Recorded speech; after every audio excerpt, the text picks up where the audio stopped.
Merhaba değerli arkadaşlar. Sizlere Wrangler'ın tarihçesini anlatamam ama gösterebilirim. Wrangler markasının başlangıçtan beri pek çok ürününe sahibim. Ayrı ayrı farklı testlerini kendim adına yaptım. Çok fazla yayınlamamış olabilirim ama bunların hepsi kullanıldı. Bundan sonra daha fazla yayınlamam lazım. Henüz Wrangler'ın üreticisi Yasin arkadaşımla tanışmadan öncesinde bile edinmiş olduğum farklı markalardaki, farklı özelliklerdeki Wrangler moderatörler. Kendisiyle tanıştıktan sonra hem kendisinin örnek gönderdiği hem benim edinmiş olduğum farklı moderatörler. Ceketli modeller için Wrangler'ın kullanılabilmesine yardımcı olacak olan aparatlar, ilave adaptörler ve son olarak çalışmalarıma teveccüh gösterip kendisinin yeni üretmiş olduğu ve tarafıma göndermiş olduğu iki ayrı ürün. Phenom modelleri. Bugünkü testimizin konusu Phenom modeli, özellikle güçlü model. İki ayrı Phenom var. Biraz dediğim gibi gölgede kalıyor. Birinci modelimiz daha düşük güçte olan PCP'ler için üretilmiş model. İkinci modelimiz daha yüksek güçte olan PCP'ler için üretilmiş model. Phenom'da bir moderatör alarak birden fazla kalibrede kullanabiliyorsunuz. Daha önce bir videoda açıklamıştım. Airgun için olduğu özellikle belirtilmiş. O çok güzel.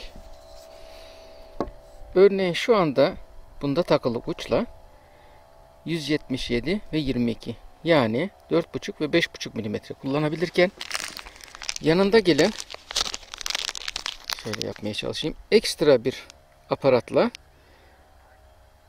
25 ve 30 yani 6,35 ve 7,62. 7,62 ülkemizde eskiden kalanlar haricinde yok ama kullanabiliyorsunuz. Basit bir operasyonla bunu çıkarıp bunu takabiliyorsunuz.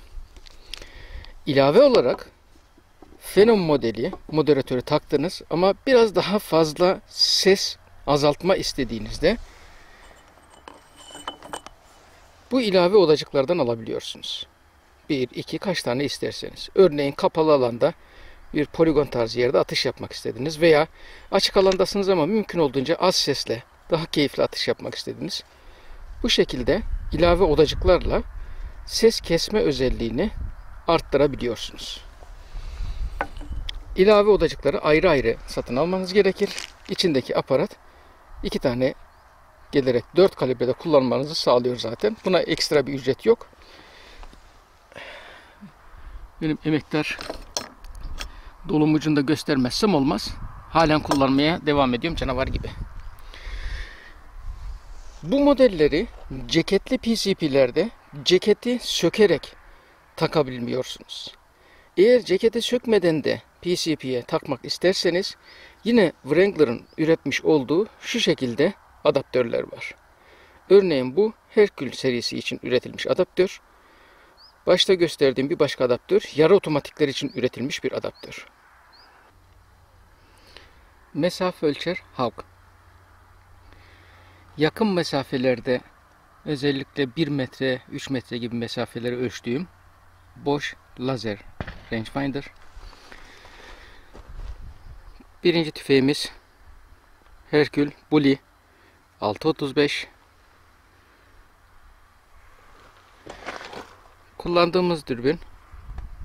Kullandığım dürbün T-Eagle 6.24-50. İlk olarak atışlarımızı güçlü bir PCP ile deneyelim. Özellikle açık tutmamın sebebi desibel seviyelerindeki yükselişleri görün ki bazen desibel seviyesindeki rakamlar sizleri şaşırtabiliyor. Normal bir konuşma seviyesindeyken desibel 60 desibellerde, yüksek sesle konuştuğunuz desibeller 80'e kadar çıkar. Mesela yüksek ses gördüğünüz gibi. Bu nedenle moderatör takılıyken ve takılı değilken aradaki desibel farkları sanki size çok az fark etmiş gibi görülebilir. Size yansıması farklı olacak. Mesafe 35 metre. Moderatör takılı değilken atışımızı bir yapalım. Bakalım. 200 bar dolu. Güç 3. Herkül Bully. Hedefe atış yapıp hedefi de çekmemizin esas sebebi aynı zamanda hedef isabet noktasında moderatörün değişiklik yapıp yapmayacağı.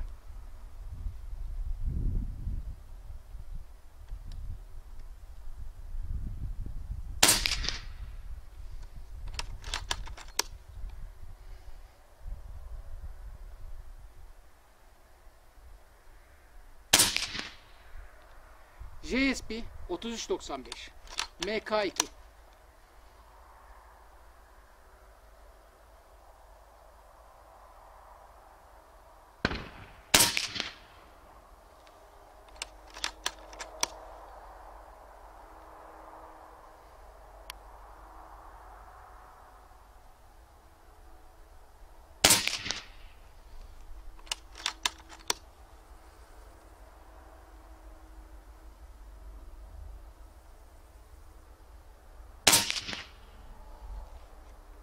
Beş atış yaptım ama ona tamamlayalım mı?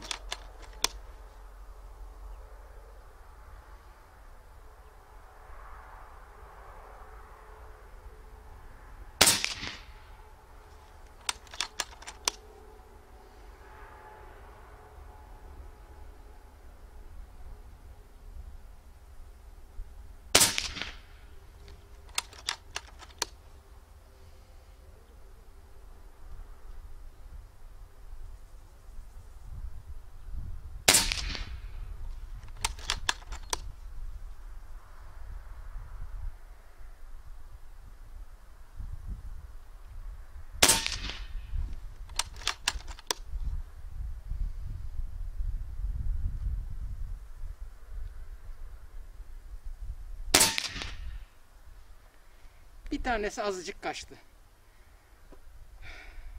Sıfırlamayı fena yapmamışız. Emektarlardan.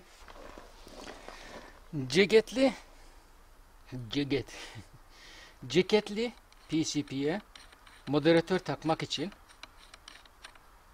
kapağını çıkartalım. Wrangler'ın üretmiş olduğu ara aparat var. İsterseniz bunu alıp sürekli olarak bunda takılı tutabilirsiniz. İster ceketli, ister ceketsiz şekilde kullanabilirsiniz. Moderatör takacağınızda ucundaki kısmı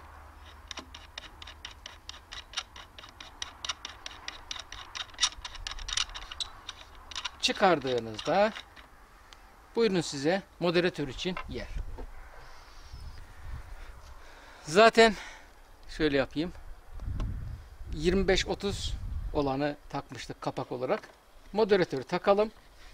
Ceketli ve moderatörlü olarak atışlarını bir kontrol edelim.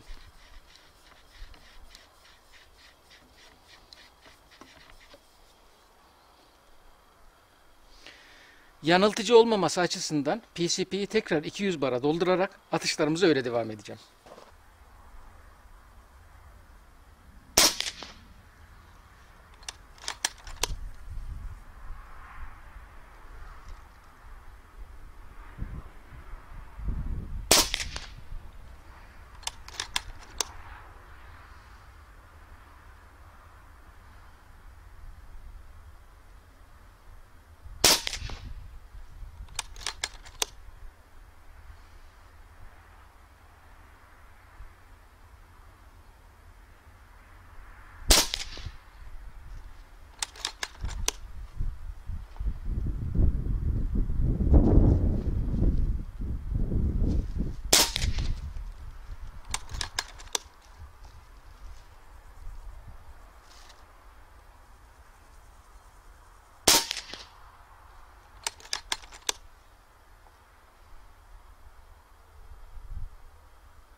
Poligon lisanslı sporculara açık. atıcılara açık. Bu nedenle atış yapanlara bir şey diyemeyiz. Şimdi moderatörlü haliyle tekrar deniyorum.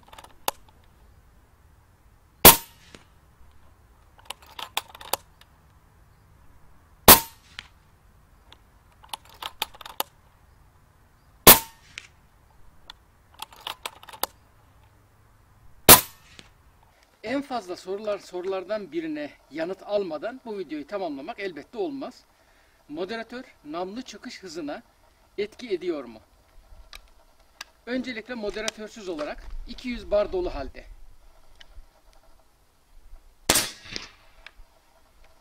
...950...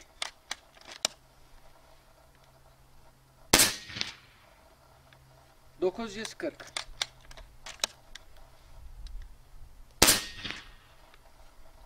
...933...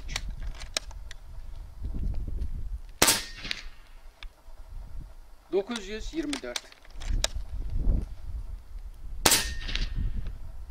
...ve 918... GSP... Exactking Heavy... ...3395 MK2... Şimdi... ...tekrar 200 bara dolduralım... ...yeniden bakalım. 950'den 918'e kadar indi. Bunda cekete sökemedim. Onun için ara aparatla Wrangler Phenom'u yerleştireceğim. Barda yaklaşık 210 bardan 180 bara kadar düştü.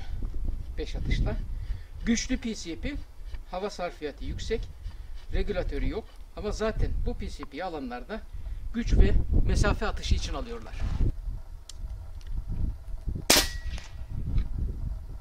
...960...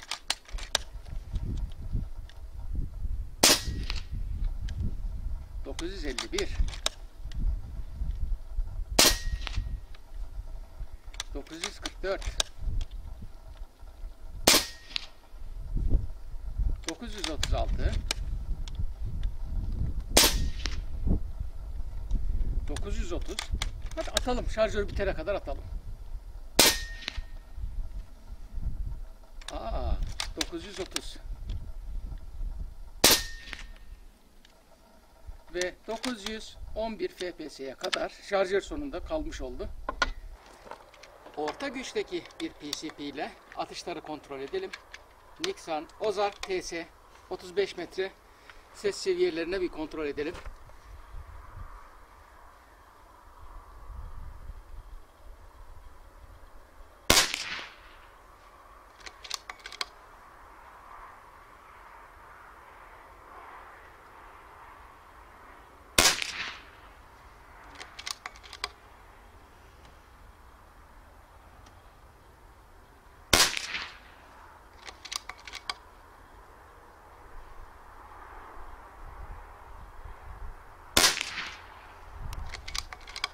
...35 metre...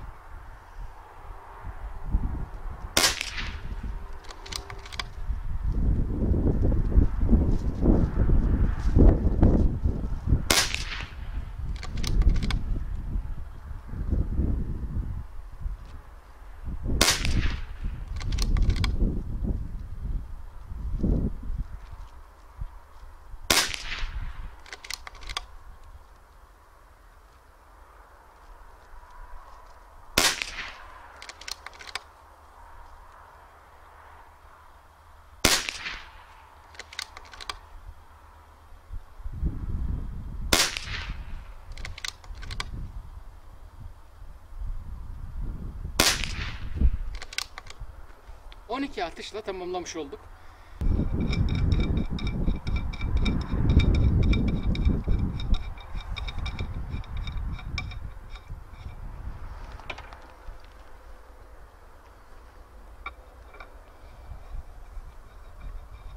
Nixon Ozark'ta direkt olarak namlu ucuna takım yapabiliyorsunuz.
Oldukça seri şekilde atışları yaptık.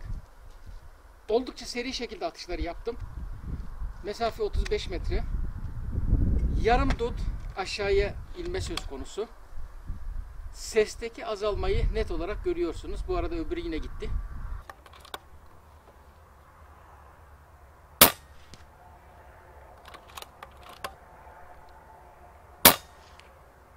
Sanırım ses kayıt cihazımız net şekilde sizlere bunu hissettirecek.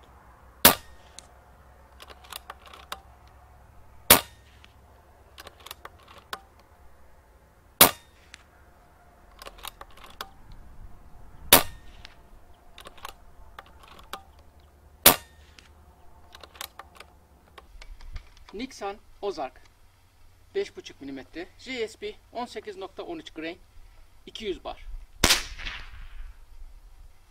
851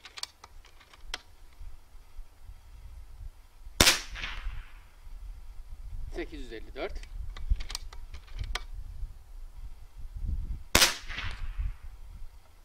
855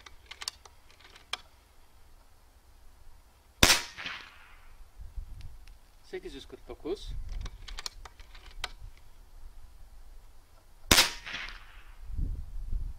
851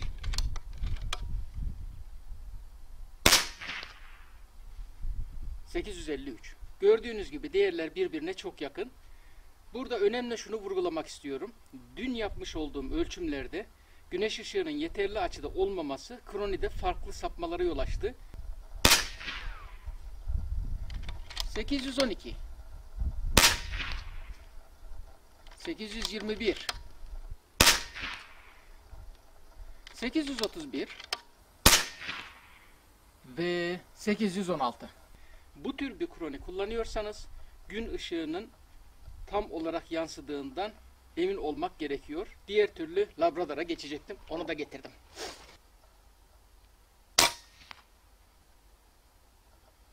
...853 line.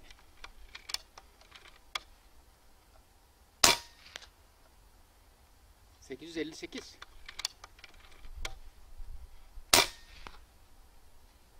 ...862... ...859...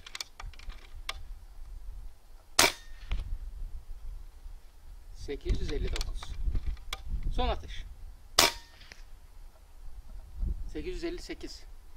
...gördüğünüz gibi aynı stabillikte devam ediyor. Hatta birkaç FPS yukarı yönlü bir değişiklik bile var. Ses ölçüm cihazındaki desibel miktarları çok kafanızı karıştırmasın. Bunlar dijital ve sabit ölçümler, kalibrasyonları yapılmış ölçümler. Yüksek sesli konuşmanın bile 60 desibel üstü bir ses çıkardığı yerde moderatördeki desibel olarak azalma aslında oldukça güzel. Bütün ölçümlerden bağımsız olarak atış esnasında atıcının kulağına gelen ses miktardaki düşüklük moderatör kullanarak atış yapmanın keyfini gösteriyor. Elbette sizlerin tercihine kalmış. Kral Big Max X 635 T-Eagle dürbün, İbrahim Arıcan yapımı tekli dolum aparatı. Bakalım nasıl olacak. Önce bir sıfırlama kontrolü ve moderatörsüz atışını görelim. Üstteki hedefteyim.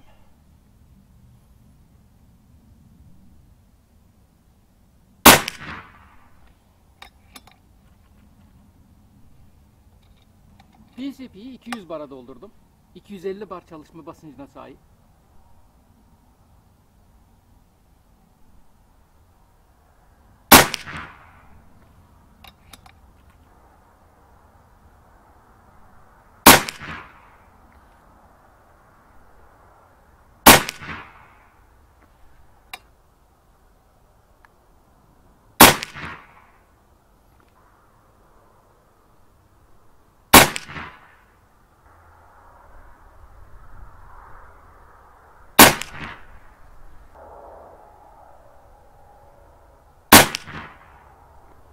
Sanırım bu kadar yeterli. Şimdi Wrangler moderatörü monte edelim. Bu modelde diğer güçlü modelden farklı olarak isterseniz kapağı çıkararak direkt olarak ceketin önüne monte edebilirsiniz. İsterseniz komple ceketi sökebilirsiniz ve ceket rahat sökülüyor. Sadece kapağı çıkardık ve ceketi çıkarıyoruz. Özel bir yapıştırma kullanılmadığı için rahat olarak sökülebiliyor.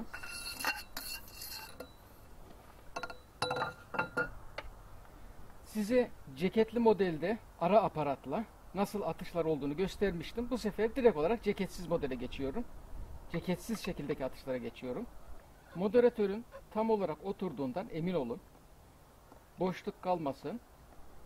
Güzelce yerleşsin. Yeniden 200 bara dolduralım ki ölçüm adil ve eşit olsun.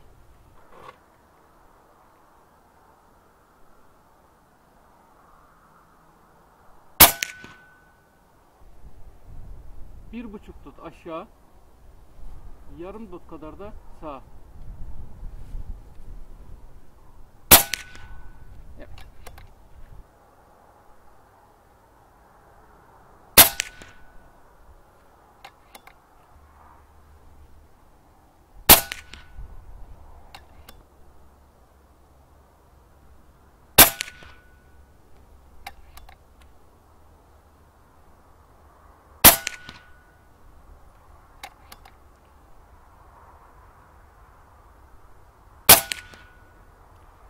Mesafe 35 metre. Moderatör kullanacak olan arkadaşlarımın sıfırlamalarını moderatöre göre yeniden düzenlemeleri gayet yerinde olacaktır. Güçlü PCP'lerdeki durum da bu. Mesafeyi bir göstereyim. Akılda şüphe kalmasın.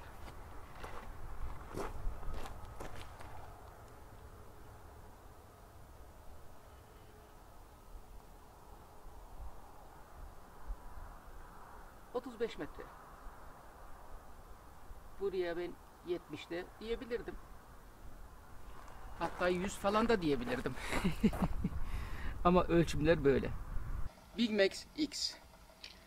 Tekli dolum aparatıyla grupman için atış yapıyorum ama bunun için şarjör kullanacağım. Yine 200-210 bar civarına dolduruldu. Bakalım atışlar nasıl olacak. 994 995 991 981 ve 984. 995 ile 984 arasında devam ediyor. 1013. Ve aradaki ses farkına bakın. 1002 1001 998 995 son atışım olmuş. Buna göre güçlü PCP'lerde moderatör takılmasının namlu çıkış hızını düşürmediğini gözlemliyorum. Modelden modele moderatörün performansı değişebilir. Ceketli ya da ceketsiz olmasına göre de performans değişebiliyor. Ceketsiz olarak takıldığında sanki hem atış bakımından hem ses bakımından bir miktar daha iyi gibi geliyor. Değerli arkadaşlar, bir diğer inceleme videomuzun daha sonuna geldik. Wrangler markasının üretmiş olduğu Phenom modeller moderatörlerini sizler için incelemeye ve test etmeye çalıştım. Elbette ki farklı güçteki PCP'lerde, farklı ağırlıklardaki pelletlerle performansında farklılıklar olacaktır. Bunun için zaten modeller bir sistem. Tek bir moderatörün içerisinde kapağını değiştirerek 4 ayrı kalibrede kullanabiliyorsunuz. İlave ses azaltımı isterseniz de ilave odacıklardan temin edebiliyorsunuz. Wrangler üreticisi Yasin arkadaşıma test için teveccüh edip beni seçtiği için teşekkürlerimi sunarım. Poligon dediğim gibi herkese kapalı değil, lisanslı atıcılara, avcılara açık olduğu için arada konuşmalar geçebiliyor, atışlar olabiliyor. Onları herhangi bir müdahalem söz konusu olamaz. Onun için kusuruma bakmayın. Siz beni dinleyin, başkasını dinlemeyin. Önümüzdeki videolarda görüşmek üzere. Sağlıcakla kalın efendim. Kanalıma abone olmayı, videolarımızı beğenip paylaşmayı lütfen unutmayın. Kanal sizlerin destekleriyle daha da ileri seviyelere gelmeye devam edecek. Umarım keyifle seyretmişsinizdir.